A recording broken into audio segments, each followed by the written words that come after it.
So, have you ever wanted to be a superhero?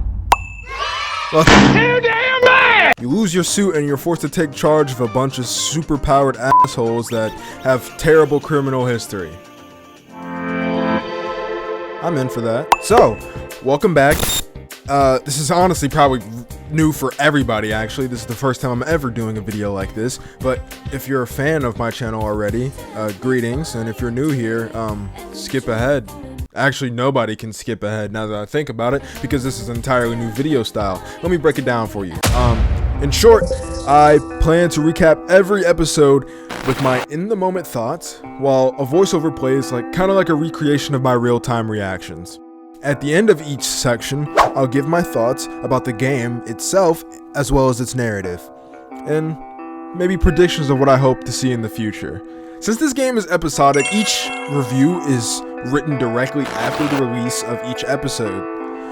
So not exactly the full game. I'm not going in with any prior knowledge, but at the time of this video releasing, should be around the halfway point of the game being out. Also, if the title isn't enough, this isn't objective by any means. It's all fun, and it's all just my thoughts. I make jokes here too, so if being serious is your whole thing and you want an analytical review of this game, you're not going to get that here. However, I will do some analyzing and reviewing, you could say that. Enough talking though.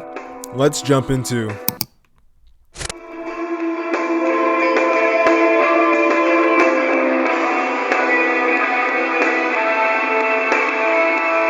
Okay, so we open up to our titular character, voiced by Aaron Paul, apparently. You can't keep getting away with it! Presumably, standing against a wall, receiving therapy. We're asked about his dad, and, I go ahead and choose this response because, I don't know, I just got here. I'll ask again. How do you really feel about your father? It's as if maybe it's a little more complicated than you feel comfortable admitting, which is completely understandable. Look, he's gone. That's a bit of an understatement. How so? Well, he's more than gone because he's fucking dead. That's the most gone you can be. Just so sensitive. Yeah, this guy, otherwise known as Soothing Goon. Yes, that's his name with its actual meaning. So apparently Soothing Goon kicked us in the face. We stand up and ask him where Shroud is. Not that Shroud. And we take him outside to threaten him, Batman style. I'm not telling you shit, you fucking loser! See, this is more like how I thought this would be. I hope Shroud kills you just like he killed your father. I hope he fucking spanks your little daddy as you bitch ass to death, you hear me?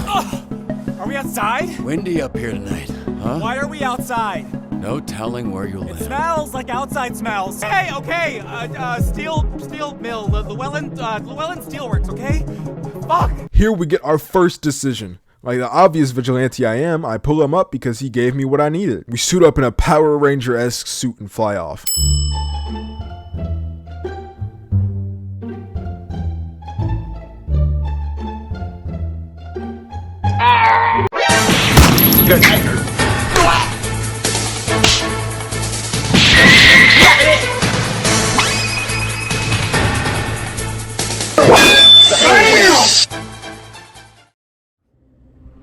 Because it's over, Shroud. And it would be nice to watch that back at a different angle. Oh no, it's over, Shroud! All this build-up, face to face with your father's killer, and you come in here with that lame shit. Okay, so Soothing Goon did not die, and maybe I made a mistake. So he starts yapping about our dad. Fun little tidbit. He was very well hydrated. Turns out right after Shroud shot him in the chest, your dad pissed his pants. Bet you didn't know that, huh? So after that bullet tore through his insides, he still had enough time to know how absolutely fucked he was. I punt him.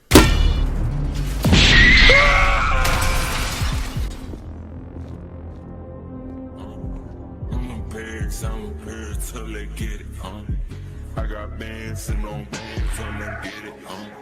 My money tall, your money small, your money mention on. I had it tongue before I had the girls look. Ew! Dude! What the fuck? Okay, so turns out me pulling him up didn't matter at all because he's fucking invincible. We get this really cool action scene, but unfortunately Robert gets jumped and captured.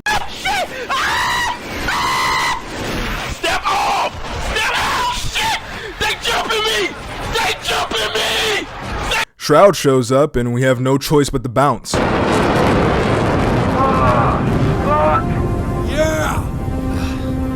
Status. Call status. Stable. Things are looking good as we escape, but...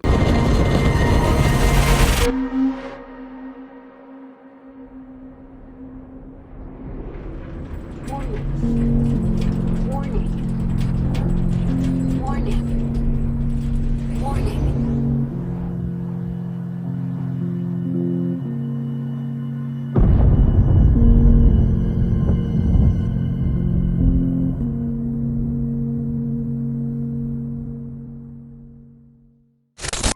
For nearly 50 years, a Mechaman has protected Los Angeles. Built by an ordinary civilian with no superpowers. This first suit was dubbed by some fans as Mechaman Prime.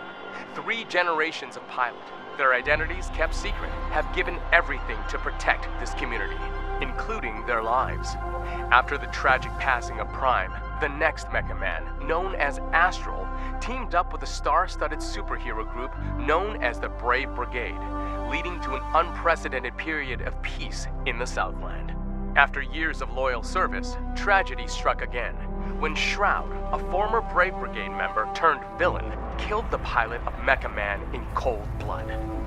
But yet again, as hope was lost, a 3rd generation of Mechaman emerged. A Mechaman for the modern era. A bulwark against organized crime in the greater Los Angeles area. Until today. Earlier today, Mechaman broke his silence and addressed the media. Does this mean you're finished? Can you repair your What's next for Mechaman? Does this mean your career is How over? badly were you hurt? One at a time, please. Ashley Rines, San Pedro Daily, do you have anything to say to your fans? And I'd do the obvious and say it was all for my fans. A lot of them were worried you wouldn't wake up. Everything I've done, every sacrifice me and my family have made has been for the people of Los Angeles. Then we get this asshole. All right, just one more, please. I gotta get back to, just one more. Preferably someone from the Century.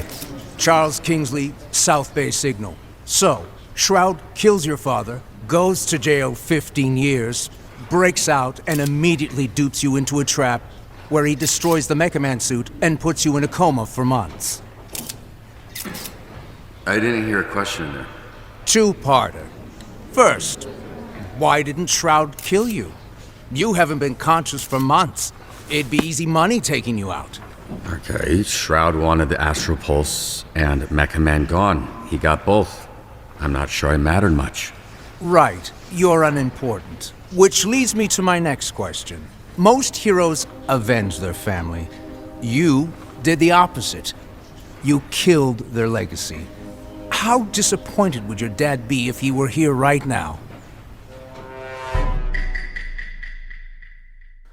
And yeah, so I do what any logical person would do. While all the cameras are on, I walk up and I beat the shit out of him in public. Do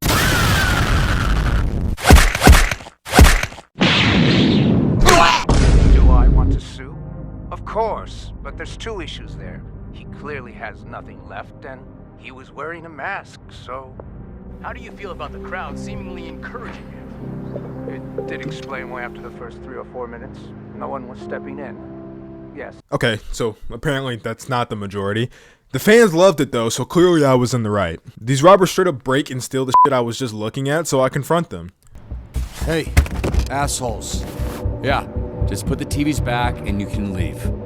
I won't say anything to the cops, and this doesn't need to escalate. Hey, who are you calling assholes, asshole? I'll handle this idiot. Keep loading. We're out of here in 30. And who the fuck are you? Yeah, you. Go fucking hobo ranger? Kinda corny, but you know, I think it fits with what's going on right now. Honestly, I'm not sure anymore. Right, well that feels heavy. But I don't know you, so I don't give a fuck. Whatever the case, I'm enough to deal with a pack of fucking Skittles idiots like you. God damn it. Look, you're hurt. You're not thinking straight. I full counter this thug and I knock him out. Just coming from?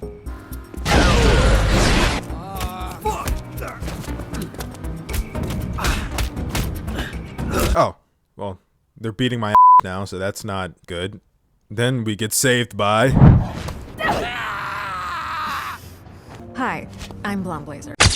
Holy Blonde Blazer. Holy that name is legit awful. Mechaman, I get that. Blonde Blazer. I'm just gonna call her Blazer from here on out. Blazer saves us and she takes us to a bar to talk. We chat a little, and if I'm being honest, she's chill, but I don't really care for her personality so far. But what is interesting, due to her biology, she can't easily get drunk, so she just straight up drinks 100% alcohol. That's actually not water. God, this is like pure alcohol. It's not like alcohol, it is alcohol. We spit on her, albeit a little bit awkward, but she's chill about it, and she goes to the bathroom to clean up. And we get introduced to 3 new characters. Alright, just so you know, I only turned around because someone yelled, not because I'm a bitch or anything. Don't you watch the news? This is a superhero bar. Oh, wow, are you a superhero? That's so cool. Is this your power? You're like, tell people obvious shit guy? Well, you're really going to act like you don't remember me. Mr. Ponytail tries to press me, so I do the logical thing and call him. I know it. You are Dr. Don't Do Shit. Your deal is you walk up to people, look threatening, talk a big game, then don't do shit about it. Also, you're not a real doctor, because you're a fucking idiot. Shit. That is... damn. You good? Sorry, I choked on my spit. I get a laugh out of Wing Chick in the background, so clearly I won this.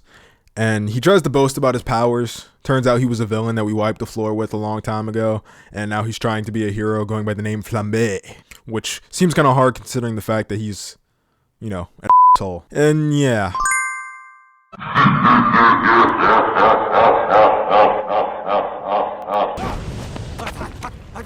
Sorry, which way was that? You gotta drop and roll, lad. Is that Jacksepticeye? Unfortunately, get thrown out by multiple bar guy. However, Blazer finds us outside. We get this cool scene of her flying us over LA as we land on a billboard. She basically reveals that this was like super unprofessional, and she hands me a dispatch to practice dispatching.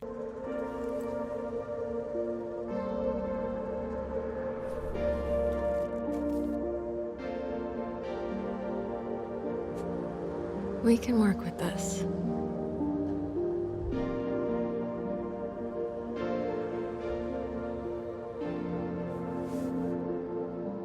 Sorry, I'm actually here with a purpose. And I'm low-key utterly confused and somehow barely past that shit. And I'm starting to wonder if if I was the right person to seek out for this because of how bad I did on this. But yeah, this is obvious bait. Call me a fumbler all you want, but we're both drunk. And I don't know her. Screw that. Also, I don't like blondes or her stupid name. In short, though, we got the job. And she leaves us on this billboard with no way down. Seriously, how do we get down? We go home to our cute dog, and his name is Beef. Well, this is like future me here, but like that's really silly. Pretty good first episode, and I'm hooked, and I need more. I am totally...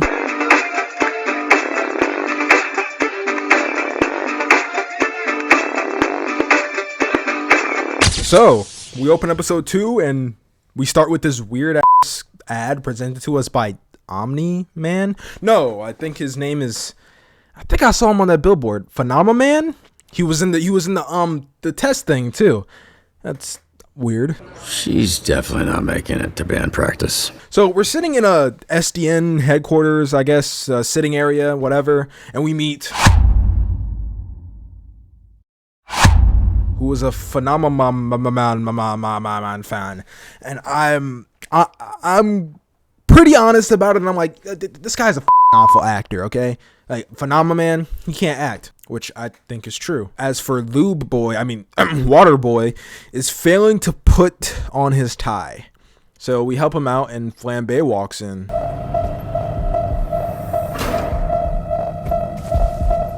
And his eyebrows are gone. Yes, I am interviewing. Yes, but if I'm honest, I'm nervous most of the time, so... Oh, okay. Oh, okay. Now that your face is next to a side of my face, see that I know you. You're Mechaman. You're dead, I thought. And Blazer arrives to take us and... Wow, Blazer, what? Real hero. Real hero? Okay, f me then. We follow Blazer and she tells us to strip? Take your clothes off. Totally an HR violation. But get your mind out of the gutter. We know it's because we have to change clothes since the others can't know that we're Mechaman. I do notice that Robert has a ton of scars, like, you know, Batman style. I need to stop referencing Batman. Which shows how often he puts himself on the line for hero work. I think this might be important later. Blazer tries to apologize for last night, but I tell her... I'm sorry about last night. I regret the way I conducted myself. It was a mistake. A complicated mistake. I can go into the details of those complications with you later. Look, we were both a little tipsy, got lost in the moment. You know, it's totally understandable. It was a nice night. Nothing more than that. Yeah, I'd like to keep things professional. Right, that's why you brought me to this conference room to strip down in front of you. Profesh. This invisible person runs into the wall and floors himself. And it's... Locks a conference room. So, you two fuck or what? No professional lines were crossed. Okay, well, very rude, but who doesn't like rebellious characters? Am I right? Am I right? Am I right?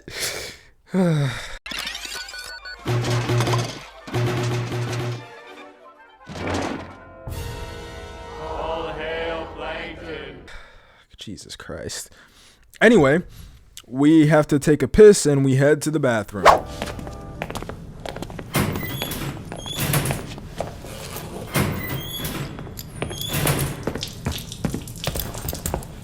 Guy runs up and starts pissing right next to us, directly next to us. Is that not crazy? Dude, there's like multiple open stalls. Jesus. Anyway, it's... What's up, brother? My auntie named me Roy, but people call me Royd. All right. Good to meet you, bro. Likewise. Pretty chill guy, and we joke about his name. So Royd, like steroid? Huh? Hell no, brother. No, cuz. Listen. Get two other guys here that go by the name Royd. So I think it's like, you know, we go scrap, we go ground, I bust you up, and then, you know, you got Royd. You know what I'm saying, bro? That's what I think.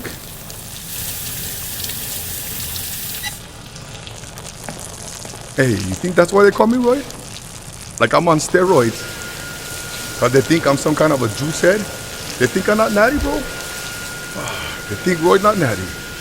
No, I'm just kidding, man. Just making jokes about your name. Mechaman. We go to the back, and this random senior citizen hugs us. Look at this skinny latte prick. Your bones, kid. You here to whip these assholes into shape or what? Confused, we ask... Why is this happening? What? It's a hug, not a hand job. Lighten up. Be that as it may, I'm still confused. Oh, right. Because I'm old as shit. And he dabs? Oh, no, it's a running pose. X-Star? Holy shit. Yeah, you fucker. Why are you accepting hugs from old men you don't know? Whoops. We don't recognize him due to the nature of his powers. Still really f***ed up, but you know. You gonna tell me why you look like Black Einstein? Sorry. I never noticed. Fucker. It's the powers. I can move 50 times faster than the average person, but I didn't realize until it was too late. And I was aging 50 times faster when I used my powers. Then how old are you really? I turned 39 a few months ago, but went to Dave & Buster's, shit was lit. We get debriefed on all the new characters and a few databases. Our hero was a Harvard graduate who will not shut the fuck up about being a Harvard graduate like all Harvard graduates. So far, my favorite is probably Sonar, just because of the fact that he has a bat head. Also, Invisigal having asthma is the most f***ed up but funny thing ever to me. I mean, like, you gotta hold your breath to go invisible, and God gave you asthma. He had it out for you. So Chase gets us set up for our first dispatch call, and you know what could go wrong. Oh my God! Tell me that's not your real first day. bitch! You can't be this shook on your first day. Come on. Can we clear the channel, please? There's a lot of overlapping on this. I saw him in his underwear. Who? Roberto son? I saw him in his underwear. He back in mine! No, but he's got a lot of bruises, which I'm into. Again, please clear the channel. Get it, your email. Shut the fuck up! Thank you. Excessive, but thanks. I like the gameplay here. It's simple, somewhat engaging, and a good enough progression system for like a 8 to 10 hour long game. Would I play it for any longer than that? Hell no. Anyway, we get a little more of the characters, banter, a little more from their personalities. Can't speak much for itself, so there's just like, here's some clips. Get these idiots out of my bar before they destroy it. And don't set the flaming asshole. Do you know who we saw in the bar last night? Mechaman. And he kicked Flambe's ass. Okay. That little shit did not kick my ass. You did, though. Yeah, I think I heard about that. No, you didn't. Because it didn't happen, Bob. So we're all going to shut up about it. Yeah? So what was your read on this Mechaman guy? Washed up, drinking alone. A robot guy without his robot, I guess. So, just a guy? Hear that, Flambe?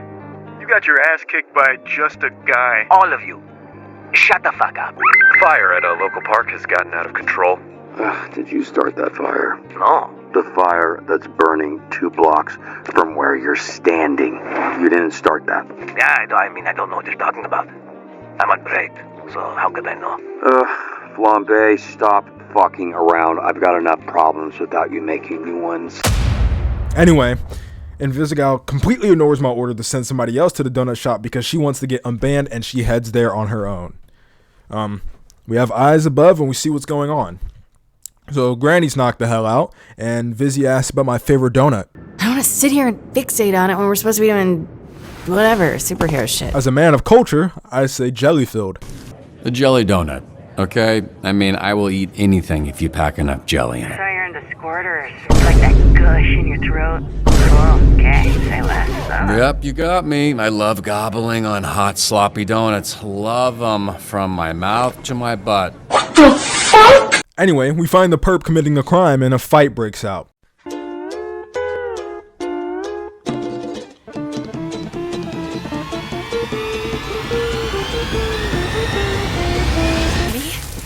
don't think you know how to use that thing, so why don't you— Shut the fuck up! Oh, I'm one of the good guys. You? Yeah, right. Don't fuck with me, okay? Nobody fucks Granny! Okay, another choice. His arm is gonna get fried, so I tell her to get Granny. Joke doesn't work, you sound dumb. Okay, disarm Granny before the thing blows his face off. It looks super unstable. So your expert opinion is to attack the client. Fuck that. I did things your way, Mr. She spits a blob in my face and tells me to f off and attacks the perp anyway, and Granny says goodbye to use. He just says goodbye to using that arm ever again because it's toasted. Jesus. But this guy, let's find. She sees it as a win, but you know, of course it was a failure to us. Interesting choice because I hate Twinkies. Probably for the better. Never mind, it's getting another one. Thank you. Ah, shit. What kind of superhero flinches? Anyway, we get into a heated argument about the donut shop fight, which I'm ready to forgive her for, but she decides to clown on me, so I school her. A real hero puts their ass on the line. A real hero can't just press a button and make their problems disappear. Let me make this clear. You're not half the hero that I am. Not now, not ever. Based on what I saw today, you wouldn't last a day as Mechaman. Because there isn't a mech suit in the universe that'll keep you from being a selfish fucking asshole.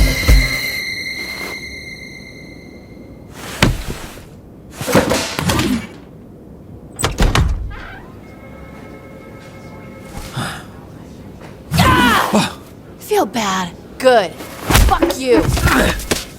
You know, I'm not even mad. The door fake out was pretty clever.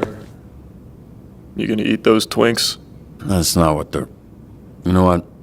Help yourself. What happened to your nose? Here we go. I cover for Vizzy because, you know, I don't gain anything for snitching, and I know what I signed up for when working with legit former felons, so I won't hold it against her too hard. I also take the humble route and vowed that I could have done better. Gamers respect her. They're afraid of her. I should have done better. Maybe a couple wires got crossed toward the end there, and I could have been a little more clear with her. You crossed 0 wires, okay? She crossed them for you. Look, Robert, you should be proud. The bar is very low with this group. Well, it's not low for me. Look, I like to make a joke and keep things light as much as the next person. But when it comes to work, I'm not fucking around here. If you want the Phoenix program to survive, the bar needs to go up. And how would we do that? By treating the Z team like what they are, a bunch of villains. And leading a supervillain team takes a different approach than a superhero team. I need to be around them. I need them to see I'm all in, and they need to match that energy. Some tough love. The only kind I know. And based on what I've seen, the only version they'll respond to. I'm not saying everyone will make it. They won't. I'm not saying it won't get spicy. It will. But when it does, I also need you to trust me to handle it. I don't want you stepping in. They need to respect me, even if I don't have powers. After our shift, we see Waterboy at our desk trying to clean it. However, he's been hired as a janitor apparently, so he's weird and awkward, but you know, he's chill. I f with him. So, on our desk is a donut that we told Vizzy we liked. But hold the up. Where's the jelly? That's clearly just a strawberry iced donut. Maybe I'm just a schizo, and it is. But whatever. It's cool that she remembered the donut that we liked. Heading out with Blazer, though, she brings up that she wants to tell us something, and... Blonde Blazer.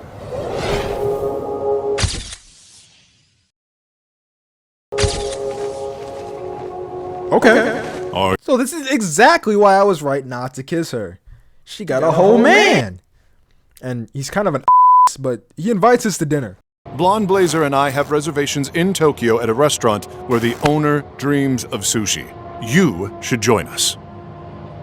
I'm sure they could accommodate one more. Personally, I get the vibe that this guy's kind of dense based on his acting earlier in the episode, so I decline and say I need to get home to my dog. She thanks us and they dip. Phenomenal.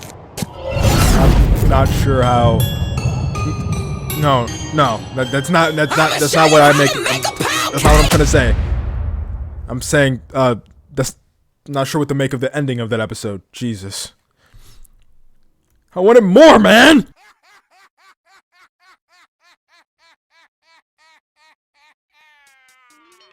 Little to say here, as we as an audience are expecting a good narrative. I feel like a game that is mostly story, it is important to have that story told in a good and meaningful way. It's directed well, like a TV show, and nothing falls flat from it. The designs, background characters, and backgrounds itself, and action, it's all good stuff. Not much to say here either, however I am enjoying how it does engage you with the story. I've seen some people say it's a step down from other games like, Telltale's The Walking Dead and other story experiences, but hot take, I'd rather the story just progress with quick time events and the gameplay represented here. Walking around a set area and just clicking on random bullshit and characters will never be fun to me. Or engaging to me. It just pads the runtime of the episode, which is exactly why people feel as if the episodes run kind of short in this game so far. But the thing is, there's no wasteful 40 minutes of walking around and pressing square. I feel like the busy work is just there to justify that you're playing a game. But we already know that this is an interactive narrative. There's no need to make us feel like we've spent our money for gameplay. As much as I love these games, I always hated like The Barn and The Walking Dead, Season 1 specifically, and walking around in Carver's Camp in Season 2. Otherwise, dispatching is fun and I think it fits within the narrative and flows well with the narrative, that it doesn't feel wasteful to the player's time. As for characters, not much to say either. Everyone is fairly likable and or interesting. However, we haven't gotten any important scenes with the rest of the team yet, and I'm hoping to see more Blazer. I still find her boring, but busy. Okay, I'll stop. While tensions are high, I think small things like her remembering the kind of donut you like and acknowledging your scars, but trying to claim that you don't put your life on the line, creates an interesting dynamic with a pretty obvious rebellious character who's troubled It's a common archetype, but you know, as for the others, I need to make a full assessment on them as the episodes roll out. Here we go! I don't give a fuck. I don't give a fuck. I don't give a fuck. I don't give a fuck.